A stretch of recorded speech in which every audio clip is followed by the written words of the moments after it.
What's up, everybody? Welcome to Top Billin. This is the #1 podcast in America for the culture, the movement, and the discussion. I am more than excited today. I bring to you one of the most talented young Black journalists in the country. Represent Detroit. Holy, I'm excited. You don't know how much I love that. What up, dog? I had to do that. I always have to do that. That just lets me know how much you know us. I know That's us. our love language. So, you got to understand, really, really great, talented people have come out of Detroit. And my guest, she has done so much for Black women and women in general in the world of journalism. I am more than excited to introduce to you Jemele Hill, and author, by the way, Jemele Hill. Let's go. Thank you. Let's go. Memoir just dropped. Okay. Yep. I mean, you got a lot of titles. I do. You are, let me tell you, I'm a fan of yours. You know why? Because I love sports, right? And I love to see a woman who can not only handle her own with all the guys talking crazy, but you are fast and funny. And you can come right back. Pop, pop, pop, pop, pop, pop, pop, pop. So that's how I got wind of you on ESPN. You know what I mean? How did you get that job? Well, first of all, for a comedian to call me funny, that means... You're extremely funny because you tell the truth. Yeah, that means a lot, definitely, because I wouldn't necessarily think of myself in those terms. I got some jabs. I mean, you grew up in Detroit. Yeah. You're going to learn how to roast people. You got to be quick on your toes, quick on your toes. You got to get them up off you. You do. And especially as a young girl coming up as a tomboy playing sports with the boys, you know, they going to always try to try you. Absolutely. So you have to let them know, like, I can go hard at your mama, too. Yeah, okay? I know your mama, so stop talking. Exactly. You don't even want to go there. But in terms of how I came across ESPN, a lot of people assume when you work at ESPN that was the dream job. Okay. And for me, it actually wasn't. I came through writing. So I was a newspaper journalist for almost a decade before I even got to ESPN, covering sports, being a sports columnist, covering the Olympics, like a bunch of different stuff. And it's the story I tell in the book, and it's a true story. The phrase that got me to ESPN was baby mama. Okay. How was that? So this is how this phrase got me there. So when I was in Orlando, I was a sports columnist there. I was the only Black woman who had a daily sports column in North America. Oh, I was the only one at 405 daily newspapers, including Mexico and Canada. That's why I said North America. Only one. I mean, I'm a good writer, but I ain't that damn good. Right? So that's just an indictment of the industry itself. Okay. And I created this series while I was at the Orlando Sentinel called Writing With. And it was very simple. You get in a car, athlete, you ask them questions. That's it. And we do a video with it. It's fine. It's just content to fill news hole, as we say. And the first person I had for the series was Willis McGahee. Oh, and I remember him. Yeah, you remember Willis, and former Miami star, you know, had a good, prolific career in the NFL. So I go down to Miami, do the story. And while we're in the car and I'm asking him questions, I just decided to do some silly shit. So I said, hey, Willis, because I knew he had a couple kids by a couple different women. And so it happens. He's young, he got money, he in Miami. People are just fertile. Go ahead. Exactly, you know? So I asked him, I said, hey, Willis, what do you think is worse, a baby mama or ex-wife? Right? And so he gives this hilarious answer where he talk about baby mamas. I mean, just dragging them for filth. And he's like, they always want your time, want your money. Ain't nothing ever enough. He's just going in. And I think it's pretty hilarious. So this is all included in the piece that ran in the Orlando Sentinel. Oh, my goodness. It goes viral for as much as something can go viral back in 2006, I believe this would be. And a bunch of blogs pick it up. People are just making jokes. I mean, nobody's really clowning Willis. They just think it's kind of funny. And so the person who didn't think it was funny was the executive editor of the Orlando Sentinel, this very old white lady named Charlotte Hall, who... Very conservative. Very conservative. Because I tell people all the time, they have this idea that the media is liberal. It's like, oh, no, it is not. You don't know who's making the decisions. So she calls me and my editor in the office, and she was like, what is this baby mama? She had never heard the term before. Oh, my God. This is mid-2000s. You gotta be kidding She me. did not know. And I was like, it just is another way to describe the mother of someone's children. Yes. That's all it is. Just baby mama. She was like, she said it was sexist and it was inappropriate for the newspaper and this and that.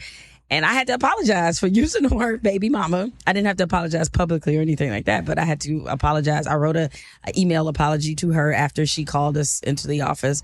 And the funny thing about that story is that because it went viral, somebody at ESPN saw it.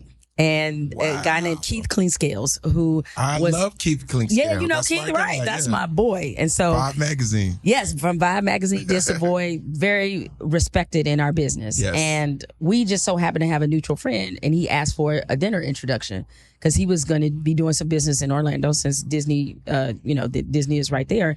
And so we had dinner, and he was like, listen, I have an ESPN.com columnist job that's open because Skip Bayless was going to be doing TV full time, and he wanted to drop the column because he had been doing both. And he's just like, I don't want to do this column anymore. So he's like, I got to open it. I would love for you to come to Bristol to interview.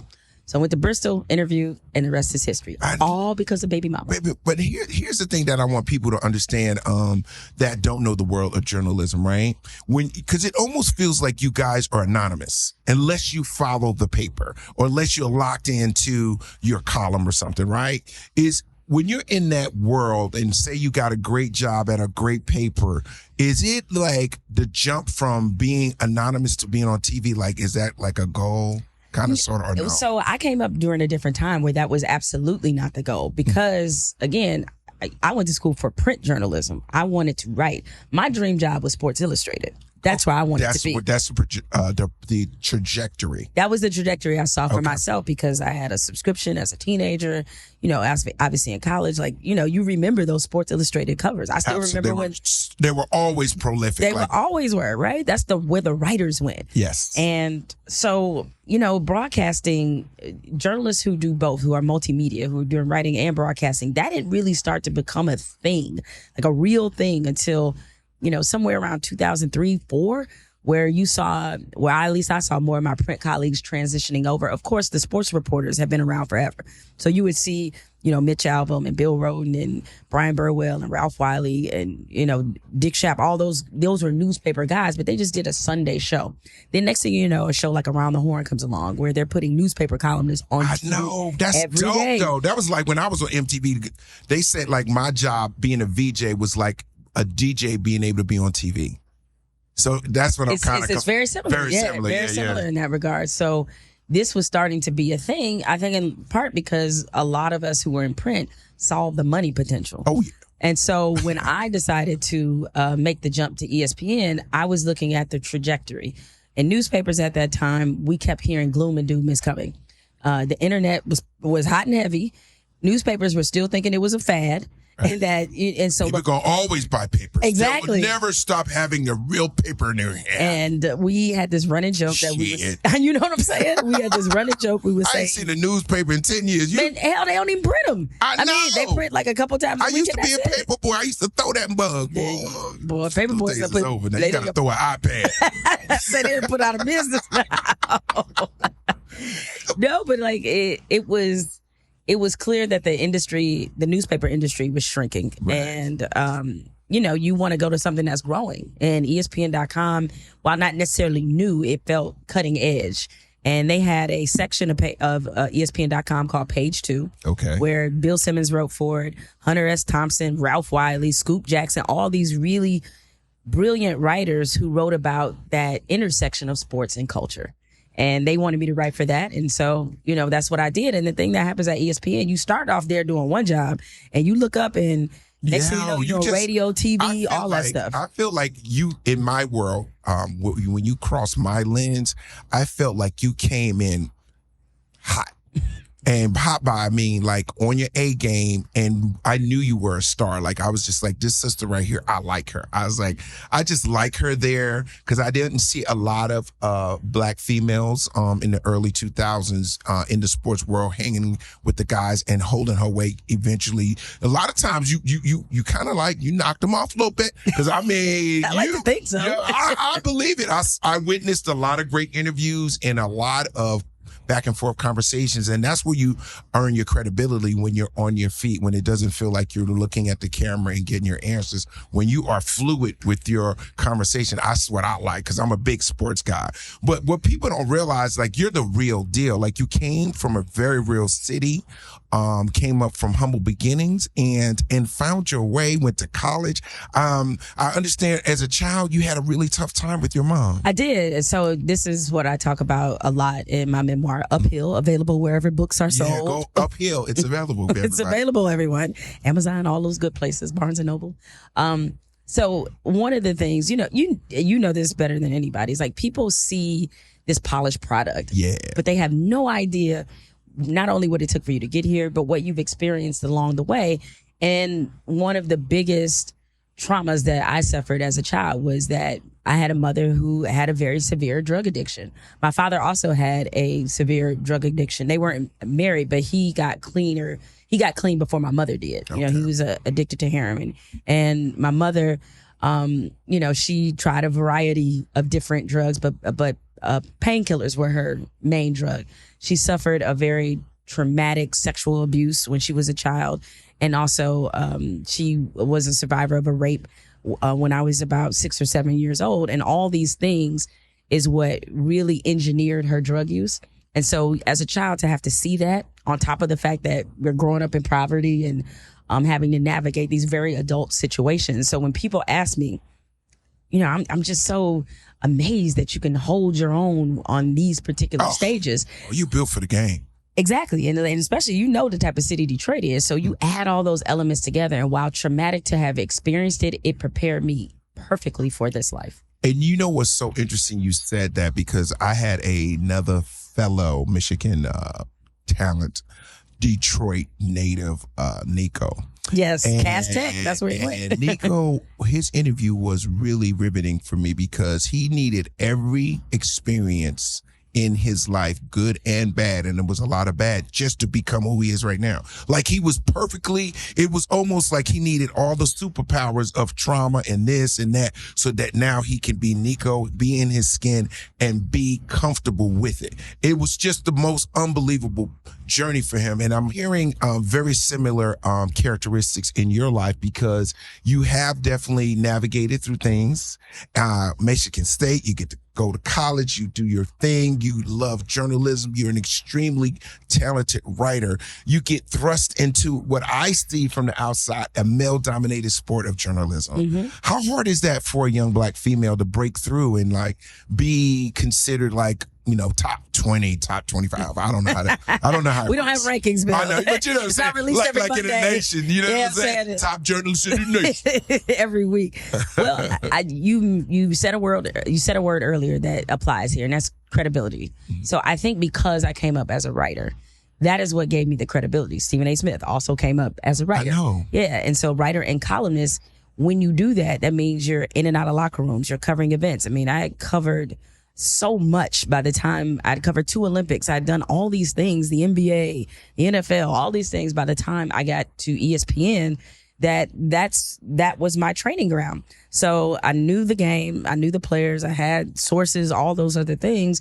And this was just about an analysis. And that's also very different. Most people, when they see women on TV, you're usually anchoring and setting up conversations for men. Correct. That's typically what or sideline reporting, which I also did for a season. That is a job. Let me tell you, woo, that job kicked my ass, man. That job ain't no joke. And you got to keep your head on the swivel. Watch out! Yeah, you do. And not to be vain, but to be vain, you also reporting in elements, and like all hairstyles don't hold up. You know what I'm saying? That perm got to be built different. It's got to be built different and sturdy. Exactly. That's why I had braids, because I was just like, ooh, I can't be out here in this cold and looking crazy. You know what I'm saying? These freezing rain, y'all ain't gonna make me a trending topic, but and you will. Yeah, in a minute. I ain't going to be talking about my edges out here, but so when so I was different in the sense that I was driving shows with my conversation and opinions. Absolutely. And that's a different space. So, a lot of people first saw me on First Take, and then I started doing Around the Horn and Sports Reporters.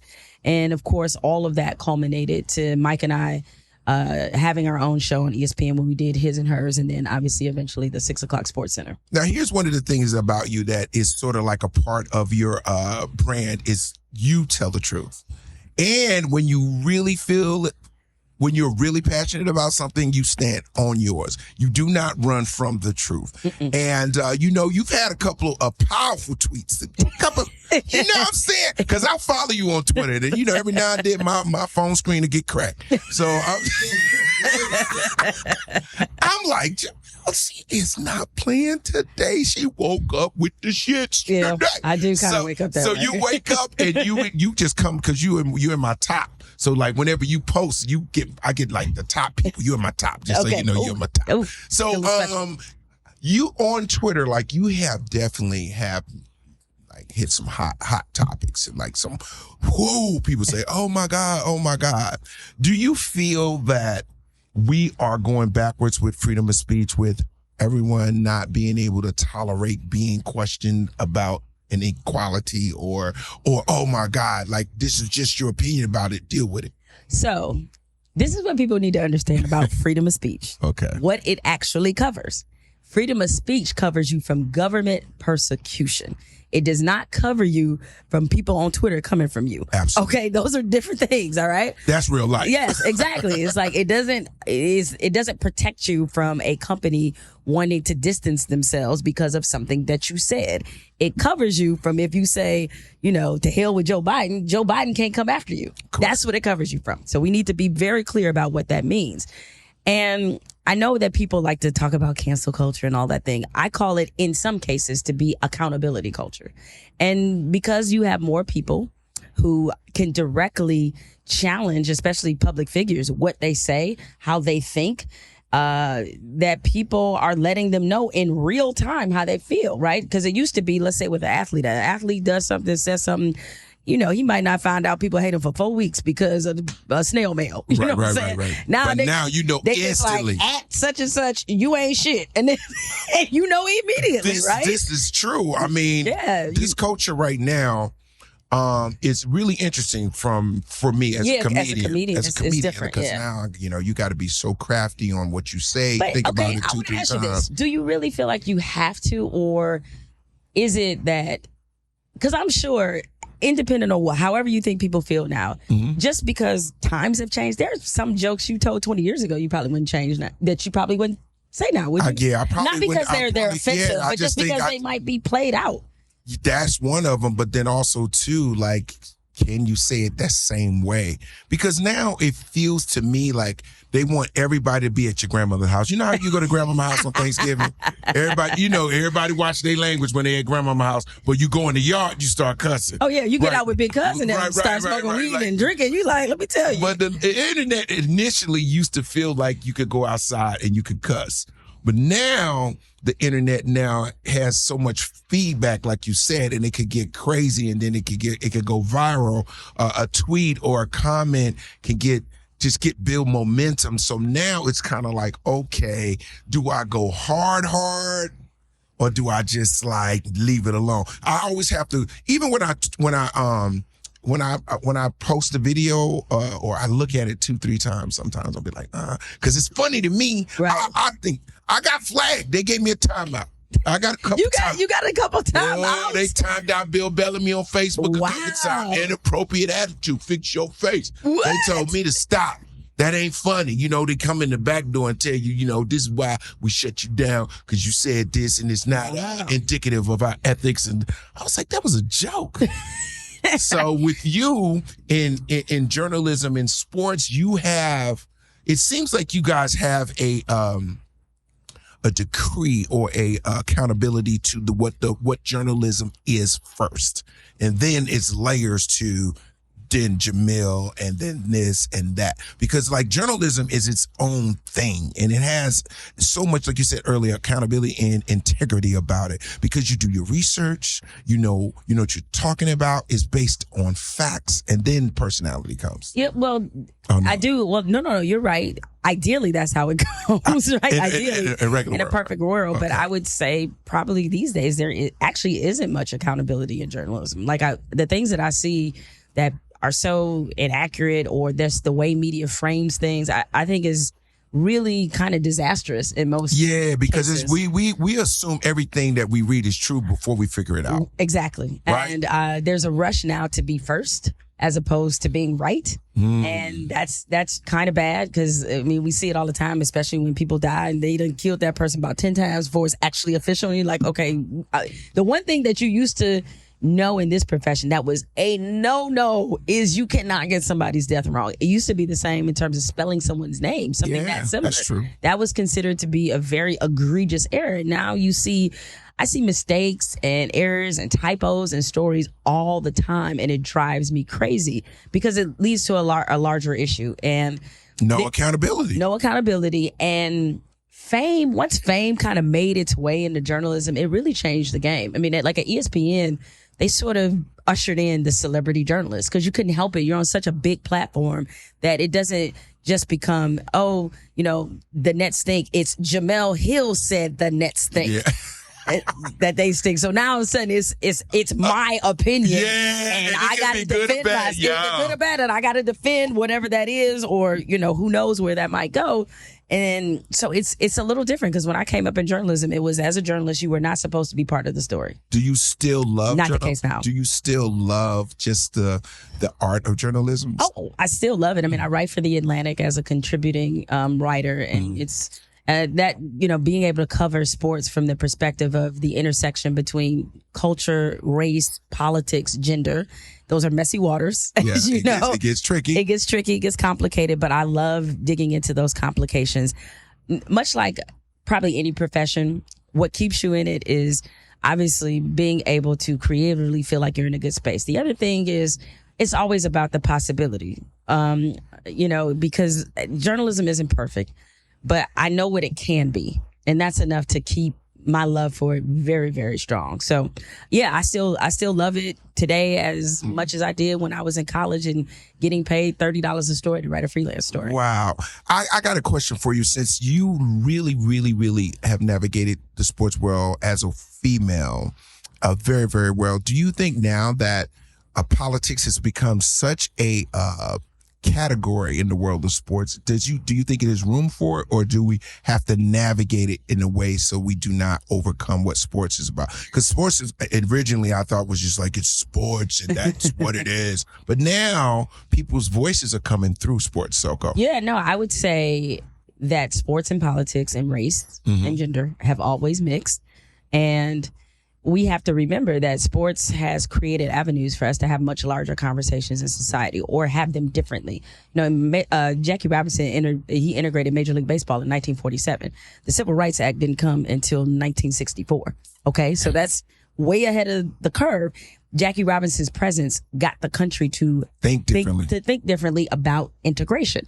And even though it was sort of a slow turn away from segregation, if you will, the fact is sports was leading that conversation. When John Carlos and Tommy Smith raised their fist at the '68 Olympics, that was about bringing awareness to the fact that they were playing for a country that when they went back home, they were second-class citizens. Yeah.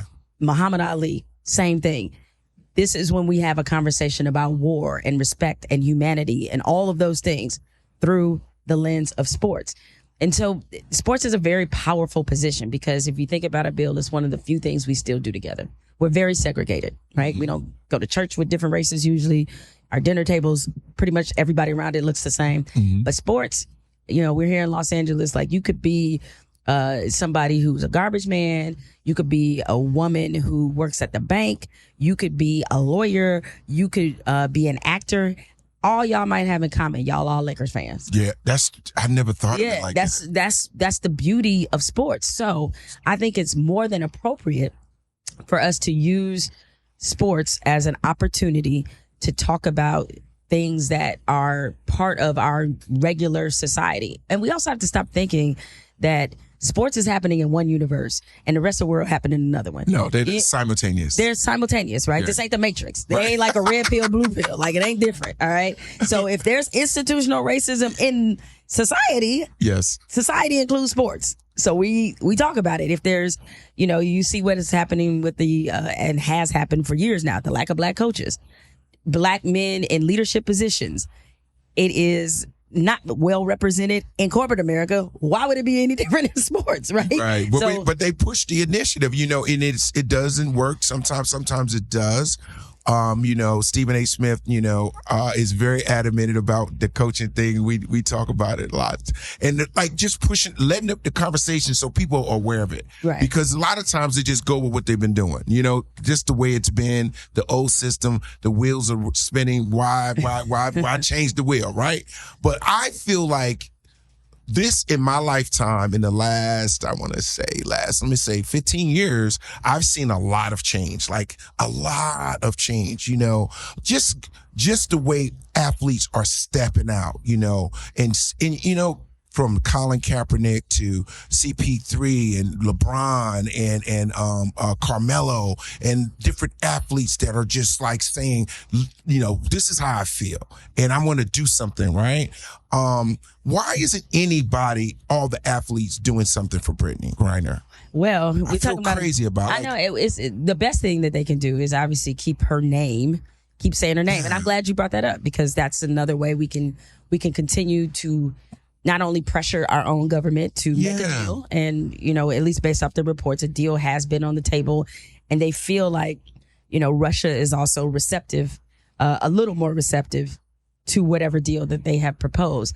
That's the most important thing, keeping this in the public consciousness. That's what other athletes can do. So when, I see the NBA players wearing the Brittany Griner shirts or just simply tweeting her name, that's a way that you can do that because this is a complicated geopolitical issue. It's tough because I'm going to ask you this because I know you're going to tell me the truth. Do you think if Brittany Griner was LeBron James or Sue Bird or another more popular, player, do you think the tables would be different? Well, I'll say this. I think to some degree we're asking, that's almost like a setup question. Number one, they ain't arresting LeBron James. Let's just be real.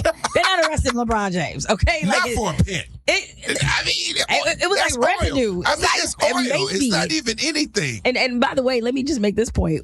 We actually don't know what it was because I know there have been reports. They said it was a vape pen. They said it was, but here is, I guess, where I'm sort of putting on the journalist hat a little bit, is that Brittany has been going back and forth to this country for years. She's won them multiple championships. All right. Don't she get some love? You over there winning for people? Well, that's one part of it. Cause I'm like, where's the owner of her team that she plays for? And I've heard that there might be some issues, going on there with him and the Russian government. But, she's going over there because she gets paid a lot of money to do that. She's also, a 6'6" queer woman in a country that is extremely homophobic. And so there is just an inherent target on her back, period. I mean, just on the way over here, I was reading about how she's been moved to this Russian penal colony where it's a 18-hour workday. Okay? What? 18 hours. So, it's just funny to me because I think the question is not if this would be about how this would be handled if she were LeBron James or any other athlete. Correct. My issue is the lack of empathy. And because Brittany Griner, based off some of our own attitudes, the former president, he said basically let her rot because she's an activist. She's had some pointed things to say, especially as it relates to, in protesting in the national anthem. Like she's a voice. Right. So he's just like, I don't even, whatever. And we already know in this country how like Black queer women are treated. And even some people in our community, because suddenly it's interesting to me that when it's other Black people who, let's just say, may have stepped afoul of the law, that to this level of seriousness in air quotes, then it's free such and such. It's get such and such out of jail. Right. That's not fair. Suddenly Law and Order Twitter want to come out and be like, well, it's like, rules are rules. Oh, really? What rules with this? Okay. That you wanted to start a hashtag about, but now suddenly, because of who it is, it don't matter. You're right. Oh, okay. That's deep. That's deep. So I think really this is about a combination of her sexuality and race, and the fact that Black women, period, have a hard time being visible and seen in this country. So the levels of sympathy are not there. Because best believe if this was a white woman, I would say she'd be out of there. I would say I don't know nothing. I don't know nothing. She may not be out there. I would say she'd probably say I'm sorry and be home. Of sympathy would be different. That's what I'm talking about. It's like, we're dealing with back to the race. We're dealing with a country that hates us, as in Russia, right? They really can't stand us. Right. So they have no incentive to really necessarily play ball. There's some things they want from us, and so be it. Like I said, it's a complicated geopolitical issue. But what bothers me is the lack of sympathy we have for Brittany Griner here. Because we have to think about this. This woman has been detained for, gosh, I don't know how many months it's been now, but 7-8 months, maybe longer. All right. Her career, she's in the prime of her career. Correct. And to think it could be gone. We're talking about 9 years. There's a very real possibility she may do all 9 in a Russian prison. Come on, man. So I'm like, nah, man. We have to do whatever we can to get her out. I mean, it's interesting with sports lately, man. That a lot of athletes are going through it. Most recently, Kyrie Irving. Mm-hmm. Jersey guy, love his talent. He always seems to do something every 2 years. Every 2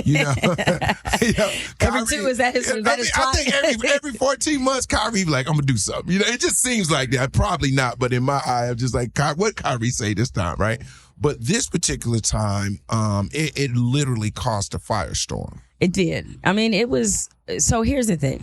All right. The one thing when we have discussions about this, we have to be able to have something that is often lost, and it's called nuance. Now, I wrote a column about Kyrie for The Atlantic. Mm-hmm. A lot of our people did not appreciate it. Mm-hmm. And that is, and understand this is before any of those possible requirements came out. Okay. Those requirements to me were too much. Yeah, they and it felt ridiculous. Yeah, they seem. And it also felt a little retaliatory based off, we know that, Kyrie, his stance on the vaccine. And, if you're the ownership, depending on how you look at it, to some degree, you're looking at it, he cost us a season. He cost us, and I knew that would not. And we could never get it back. You're right. So it felt like this was carryover. This was resentment that they had been like, okay, so we allowed you to be a part-time player. We did all this stuff, and then now here you go again, right? So that's what that reeked of to me. But I know the black people don't want to admit this, but he was wrong for tweeting that, or not tweeting, posting that link. And I watched the documentary. I just want this to be known. Okay. 3 hours. Okay. Mm-hmm. Watch this. In the first 20 minutes, you have a reference to Willie Lynch. Willie Lynch is not real, black people. Not real. You have a quote from Henry Ford. Henry Ford, for those who do not know, yes, the automaker, that guy, one of the most well-known anti-Semites. He was such a anti-Semite that Hitler shouted him out in his book, Mein Kampf. Okay.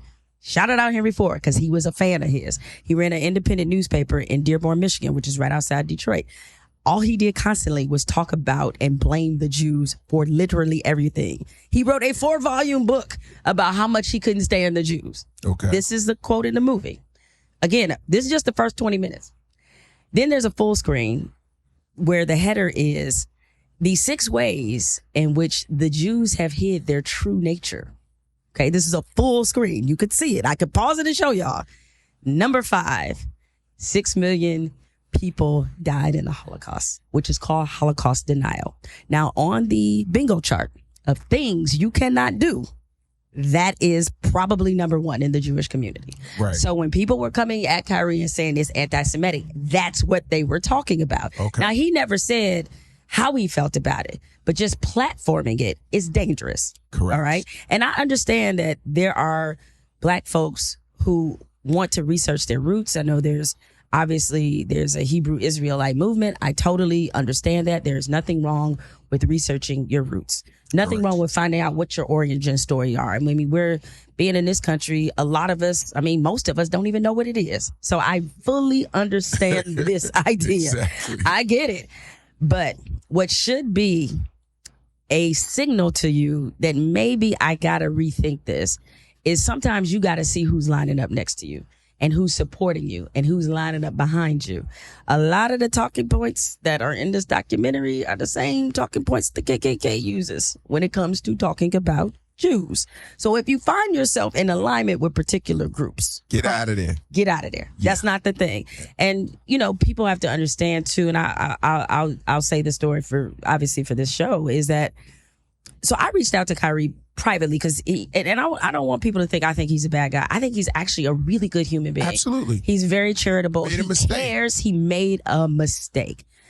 But before this post, I reached out to him privately because he posted a video from Alex Jones, as in the Alex Jones who just got sued for $1 billion because of the terror he caused on the families of Sandy Hook, the people whose children were killed.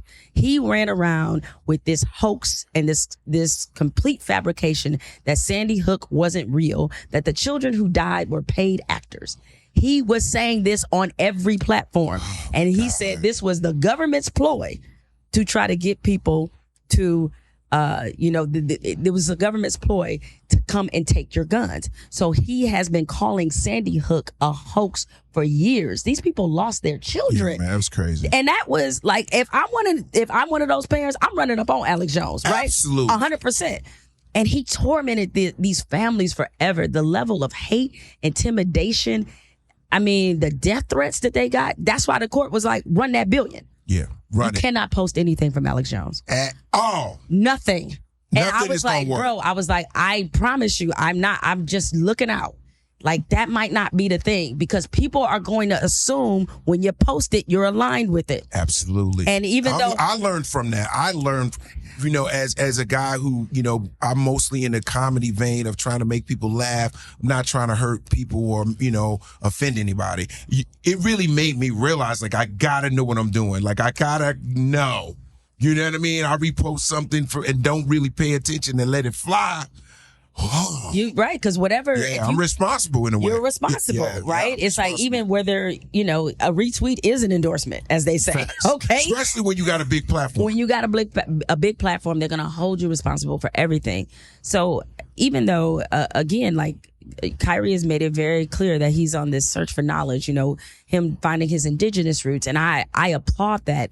Love what he's done charitably. He and I worked on a Breonna Taylor initiative that he started, where I moderated a conversation between him and Common about Breonna Taylor because he was very aware of the fact that, her name was getting lost in the shuffle. So There's a lot of good in him. Oh, it's a lot of wonderful things that he has done and never asked for any no recognition. He ain't even trying to hear that. No. I just want him to be smarter about how he uses his platform. Yeah, and any athlete, right now is Kyrie, and we love Kyrie for his talent and what he has done for the game. I think it's a teachable moment for everybody. Mm-hmm. You know what I mean? Everyone can learn a little something from this. We're not here to hurt people. Okay? No, not at all. We're not here to do that. Number two, if we do, we own it. We okay, my bad. But only problem I have with it is sometimes it's almost like they just want to put your face in and just make you put the elbow on your neck and kind of mush your face in the mess that you made and da da da da. Well, that's what I was saying about the point about nuance. Okay, There's one part of it. Yes, he was wrong. He shouldn't have done it. Then the other part, and this is where, so many well-known Black people have found themselves in this spot. I found myself in this spot as well. Is that you're right. When we do make a mistake, all right, then the mission is on to take everything, right? Yeah. No growth opportunity, no apology opportunity. Take your job. Take it all. Take your shoes off. They take everything.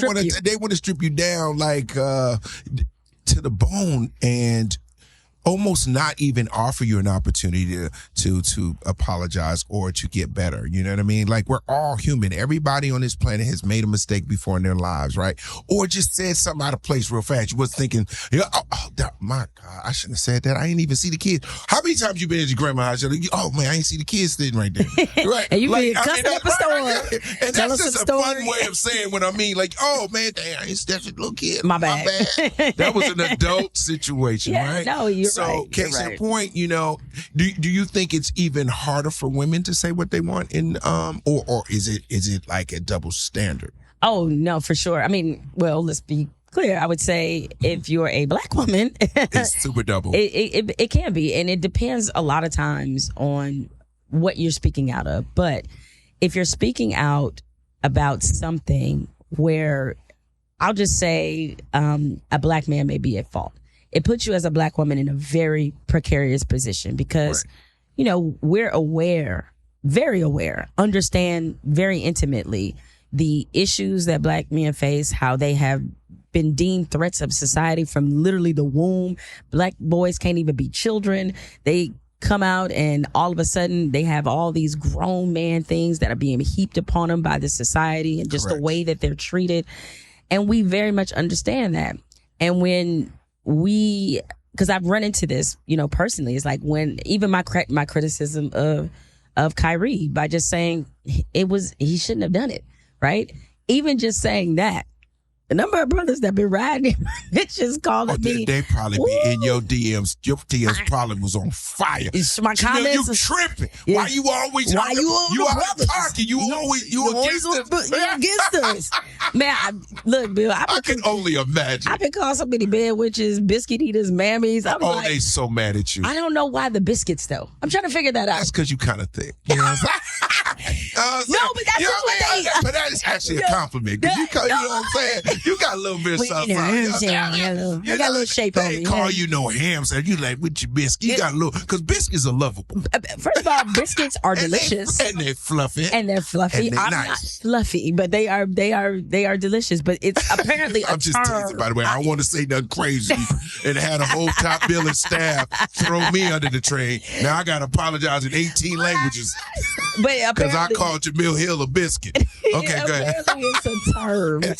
It's a term. No, not different. It's not a term. Okay, no, they was mad at you. They was mad at me. It's like basically calling me a coon. That's what they were calling me. Oh, yeah. That's rough. Yeah, that's rough. So and that's another part of what we have to graduate to as black people. We got to be able to disagree without somebody being a sellout in the corner. Yeah, it's like we got to be able to do this. It's so tough. And I've witnessed it in so many different ways, especially because I watch ESPN every single day of my life. I'm addicted. And I know what they're going to say because I've seen it 8 times already. Okay. But like most recently, and maybe you can break this down for me, Ime, right? Ime had a situation, head coach of Boston Celtics, that situation, co-worker. It was interesting to me to see how that was played out. Like it was like leak, quiet. Leak, quiet. We're doing something, and then boom! And we still don't know everything. Right. It was a weird way to kind of get somebody suspended and not get paid. Because let me tell you something. I've been around sports a long time. It is not uncommon for people to mess around on the job. No. I was at MTV and everybody was screwing everybody. I was like, wait a minute. Are y'all go together? Y'all go together? Okay, because y'all acting weird, right? Like I was finding out who was in relationships at my job at MTV back in the day. You wasn't supposed to technically fraternize. But in the NBA or the NFL, man, everybody go together or go out, company dinner, they go out after the game, get a couple cocktails, and then they find out they like each other for one night.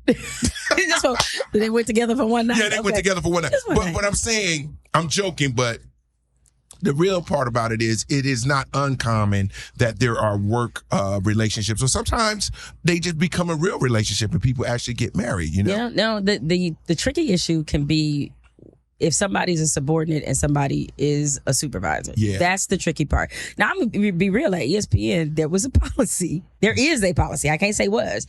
Because there was a very bad scandal that happened there, like pretty shortly after I got there. I got there in 2006. And one of the talent who was on Major League Baseball, he had an affair. Okay.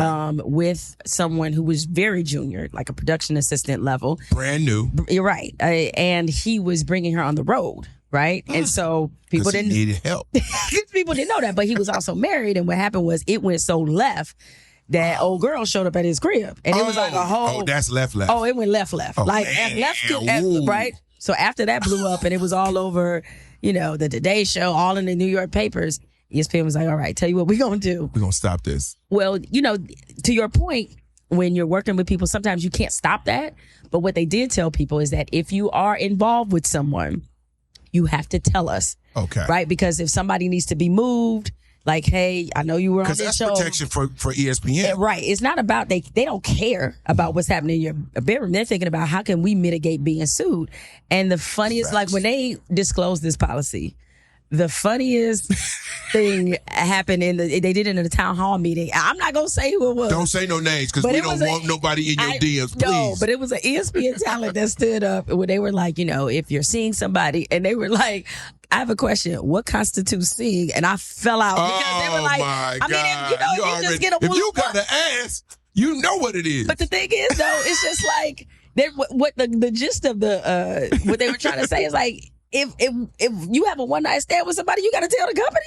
Like it might just be a one and done. No, I think the one offs is good. You ain't got to tell them because you ain't going back. That's basically what she because you ain't going. That was basically what she was trying to figure out. Like, yeah, she's like, I ain't got to tell if that. If it's just a couple weeks, are we good? Like, do I have to say something? Or if you double back, yeah, you got to talk because you're starting to get serious. You feel me? But even a double back, like what is the number of times you get before you got to tell? You got like 5 times. That's you know what I'm saying? Funny. I'm gonna write a joke about that. That's funny. It's like, what is that? I gotta put that in my notes. So what I say all that to say is we were talking about Ime Udoka is that there seemed to be a clear difference in position, right? Okay. And so I don't think it was just about the fact that he, stepped out. Even him stepping out on Neil Long, like that had nothing to do with it. Right. It had everything to do with they're thinking we do not want to be sued for this later on down the line. How do we navigate the politics of it, so to speak? Well, I think. No, I'm thinking like the Celtics were navigating the politics of that situation. Head coach in power. Mm-hmm. Boom, boom, boom. Somebody who may not have as much power or whatever. And then if it goes bad, it's bad. It's going to be bad. Yeah, for everybody. That's what they're trying to do. And, I do think some of the conversation around it was pretty sloppy, I would say, right. From a media standpoint, because I didn't think that part was pointed out enough. And what I really hated because of the leaks is that suddenly every woman who worked for the Celtics was indicted. Yo, that was crazy. That was wild.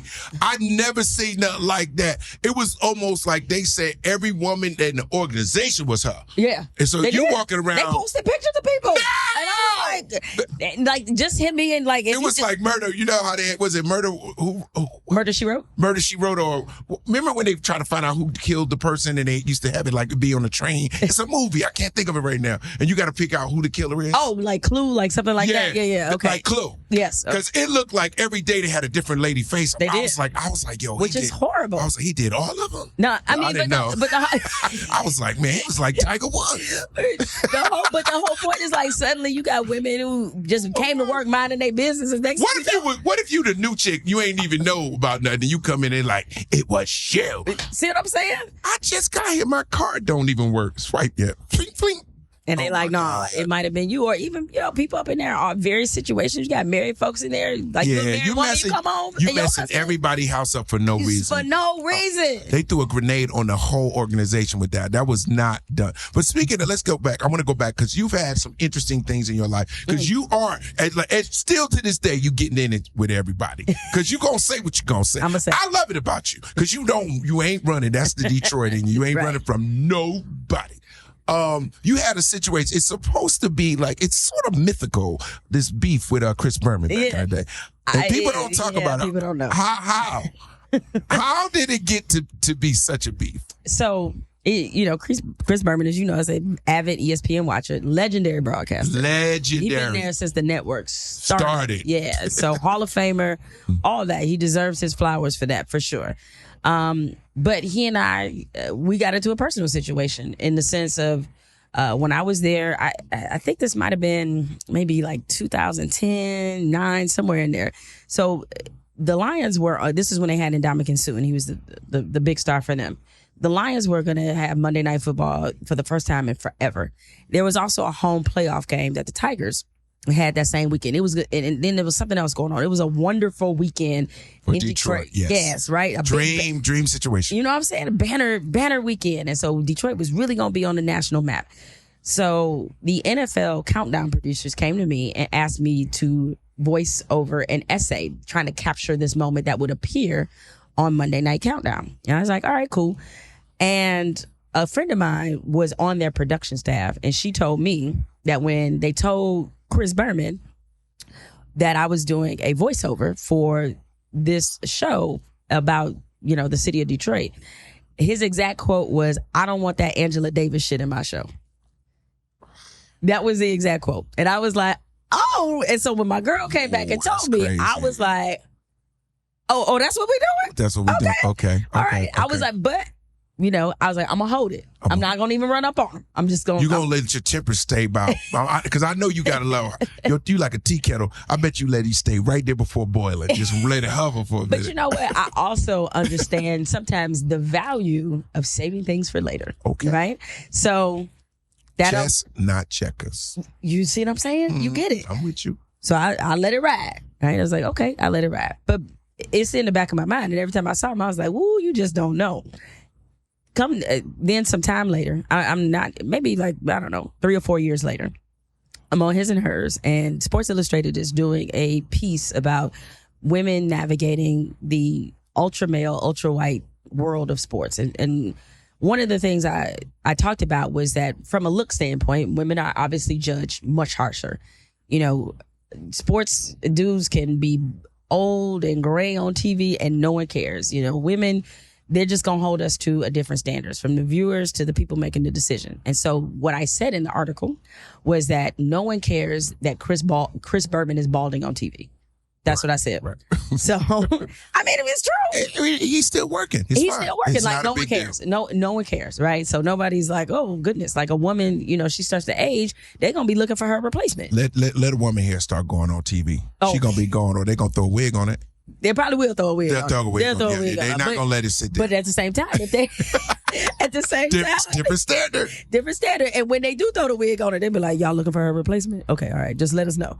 So, I say that, and apparently he took offense, and he left a voicemail on my voicemail at work, and said some stuff on my voicemail. And I don't know what he said. I still do have the voicemail, but I asked my former co-host Michael Smith. I said, "Hey, listen to this voicemail because it came from Berman."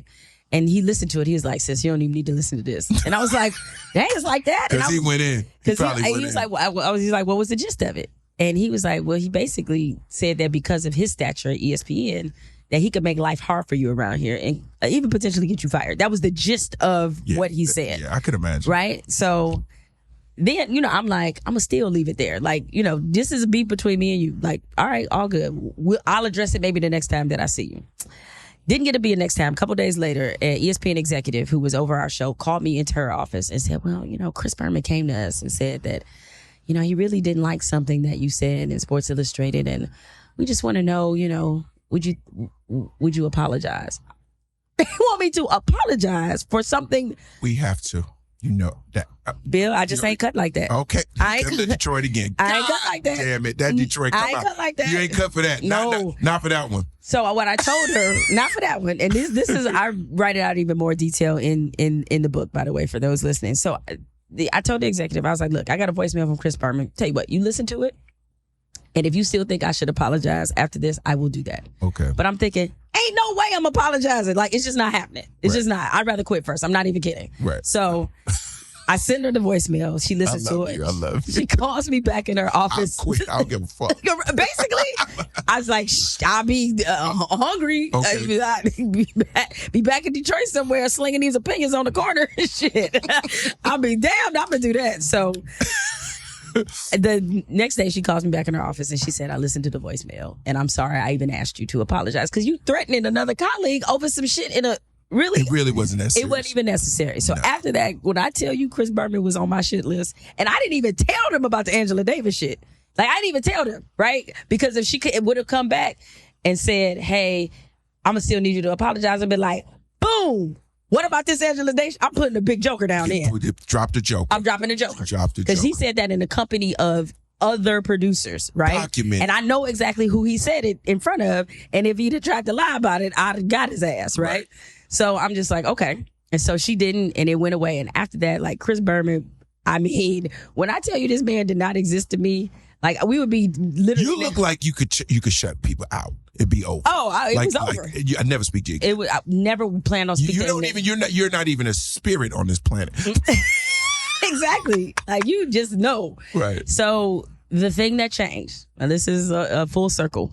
So John Saunders, who hosted Sports Reporters for many years, friend of mine, very good friend of Chris Berman's as well. John Saunders tragically passed. And it was devastating because John was a real champion of mine, me and Mike's in the show. And he was just really somebody I considered a mentor. He passes suddenly. ESPN has an on-campus memorial. In the memorial, Chris Berman is sitting one row ahead of me. And I wasn't planning on speaking to him. But before the memorial started, he turned around and he said, "I'm really sorry for your loss. John thought very highly of you." And I wished him the same condolences. And after that, just thinking, because John Saunders, he died suddenly. And I was like, you know what? Even though there's a time I'd have choked Chris Berman full out, Right.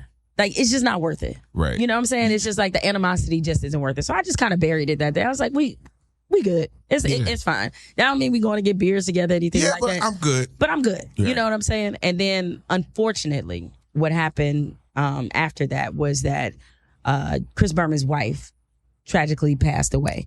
And I had to do the read on SportsCenter. And when I saw him in the office, because it was very tragic circumstances, which if y'all want to find out, y'all can look it up.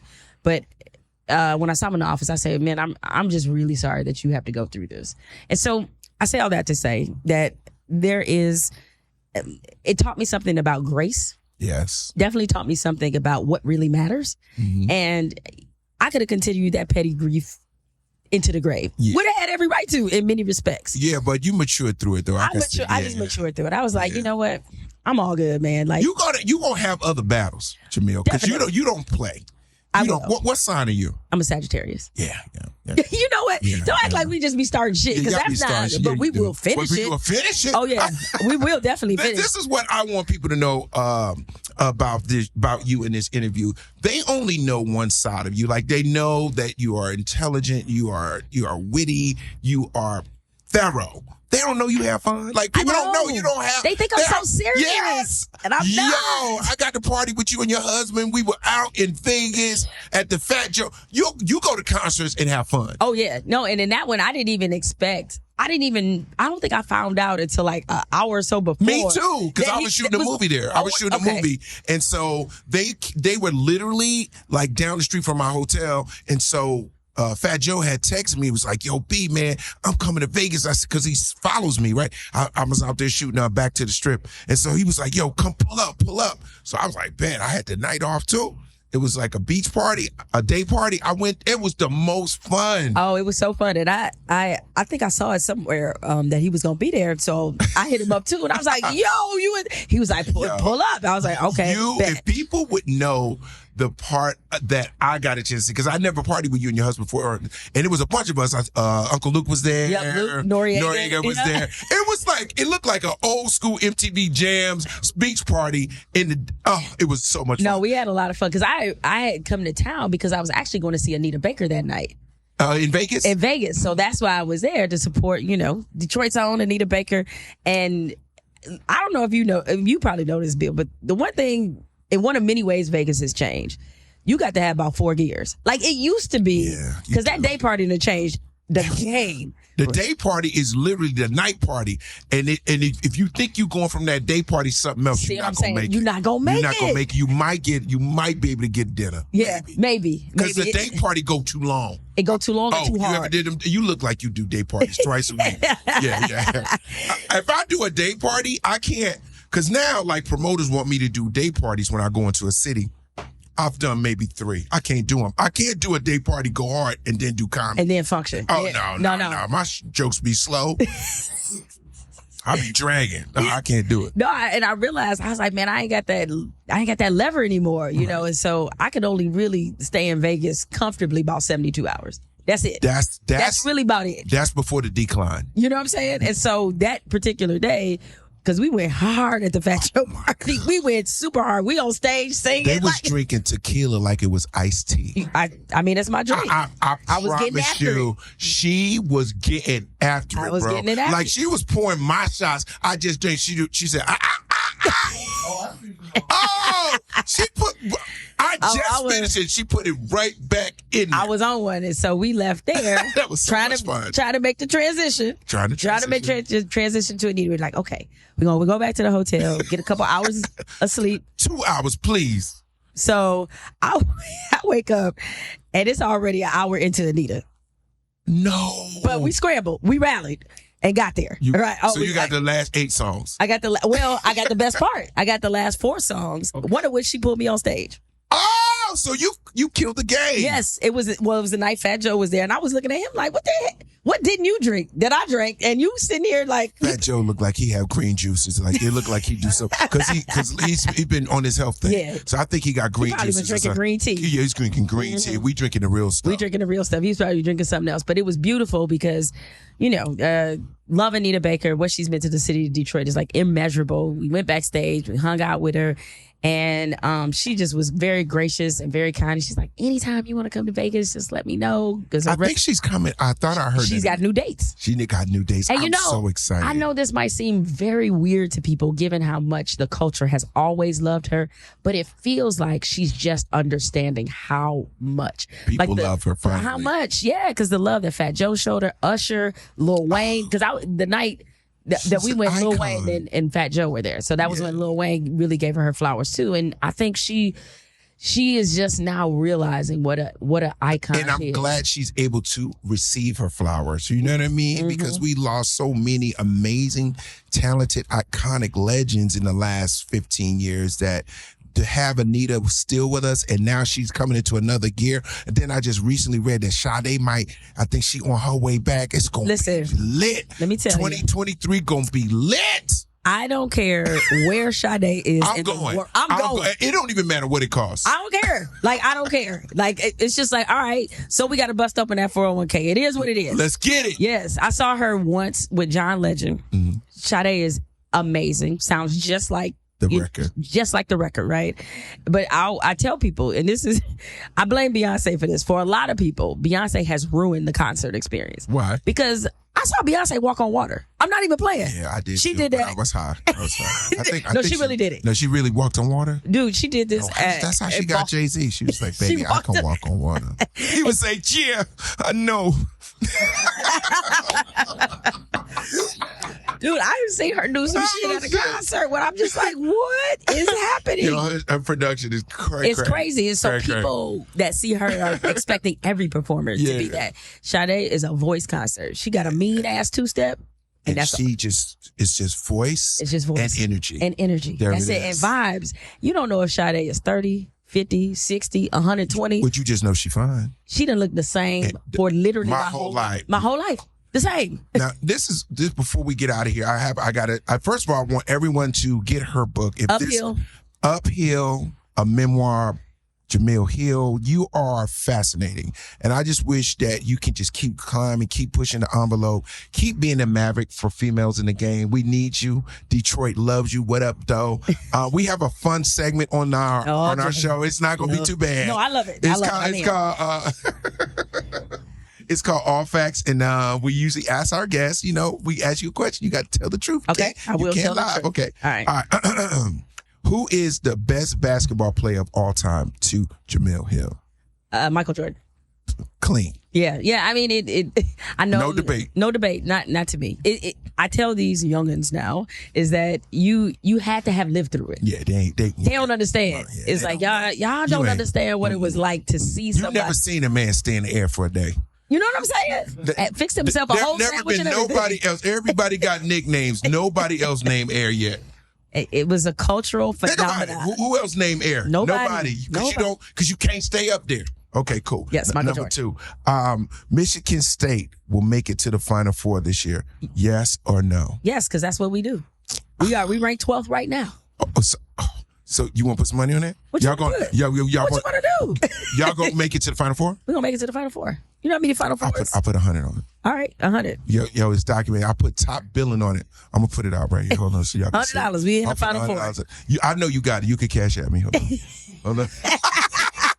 I want this to be documented on the See, show. you walk around with a I'm rich. Look at that. Look at that. Meanwhile, You think the show named Top Billin' because I ain't got a top billing? Look at it. We got all these windows in here, Bill. You better be careful. They're They're going to be like, you got to put it back quick. Put it back fast. All right. All right. This is just fun. You most recently got married. Yes. Where is the most romantic place that you and your husband visited since you've been married? Oh God, that's such a tough question because before we got married, we took more than a few vacations. So we have this tradition that just developed organically, where every year for each other's birthdays, we surprise each other on a trip. Oh, that's right? sexy. So I'm gonna steal that. No, it's all yours. So like this year for his birthday, I surprised him, took him to Australia. Right. Last year on my birthday, he took me to Barbados. So, but this is before we were married. In terms of maybe the most romantic, I'm going to say Fiji. I want to go there. Is it crazy? It's everything. Fiji is everything. And my personal suggestion is it's a place called Laiku Resort. Stay there, overwater bureaus. Like, it's beautiful. If you get in an argument over there, y'all ain't supposed to be together. It's impossible. I'm saying. Like, it's too beautiful. And I would tell people, it's way too beautiful, to be bad. Right? What we fighting about? We above water. I just saw a dolphin fly through the air.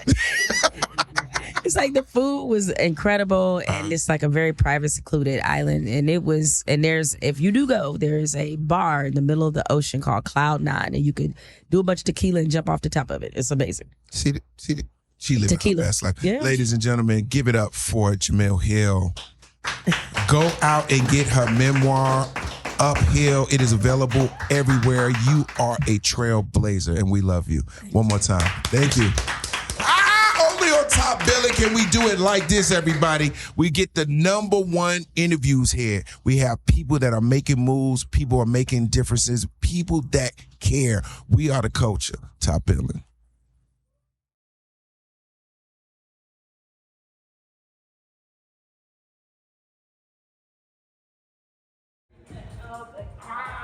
Detroit in the building. What up, dog?